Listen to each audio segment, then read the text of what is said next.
जल्द ही नया साल दस्तक देने वाला है, लेकिन उससे पहले भारत में कोरोना के नए वेरिएंट BF7 ने दस्तक दे दी है। बताया जा रहा है कि ये वेरिएंट और भी ज्यादा खतरनाक है।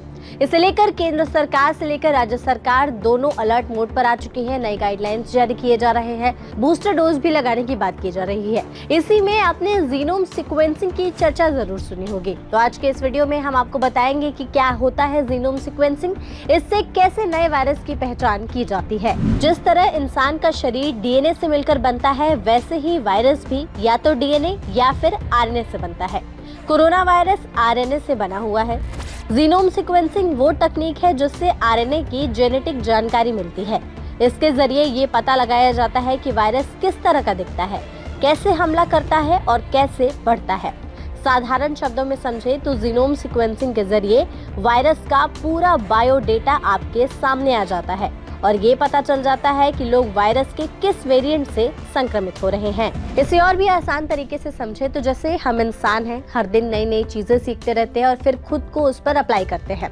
ठीक वैसे ही वायरस भी अपनी संरचना में बदलाव करते रहते हैं और खुद को म्यूटेट करते रहते हैं, ताकि जो उनका असर है वो पूरे टाइम रहे और वो इफेक्टिव रहे। और इसी प्रोसेस को म्यूटेशन कहते हैं। म्यूटेशन के दौरान कई बार वायरस कमजोर भी पड़ जाता है और कई बार बहुत ज्यादा मजबूत होकर सामने आता है। कई बार तो म्यूटेशन के बाद वायरस इतना खतरनाक हो जाता है कि मौजूदा दवाएं और वैक्सीन भी उस पर प्रभावी नहीं होती।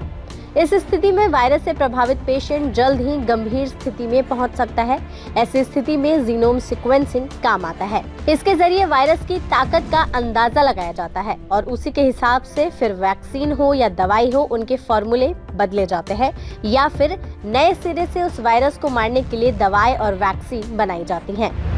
अब आपको ये भी बता देते हैं कि आखिर ये जीनोम सीक्वेंसिंग होता कैसे है। तो बता दें, जो संक्रमित व्यक्ति होते हैं, सबसे पहले जो उनका सैंपल है वो लैब में भेजा जाता है। फिर लैब में जो कंप्यूटर्स होते हैं वो वायरस के जेनेटिक कोड का पता लगाते हैं।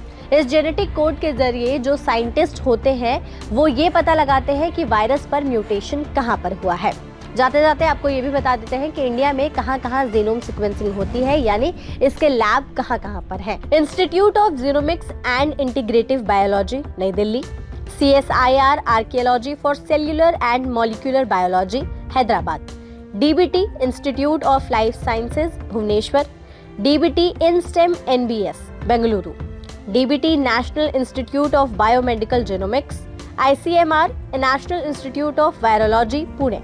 तो भारत के इन सारे लैब्स में जीनोम सीक्वेंसिंग का पता लगाया जाता है। तो अगर आप भी इस वायरस से खुद को बचा कर रखना चाहते हैं तो केंद्र सरकार और राज्य सरकार द्वारा जो भी गाइडलाइंस निकाली गई है उनका पालन करिए, बूस्टर डोज लगवाइए, खुद को सुरक्षित रखिए और अपना नया साल खुशी खुशी मनाइए।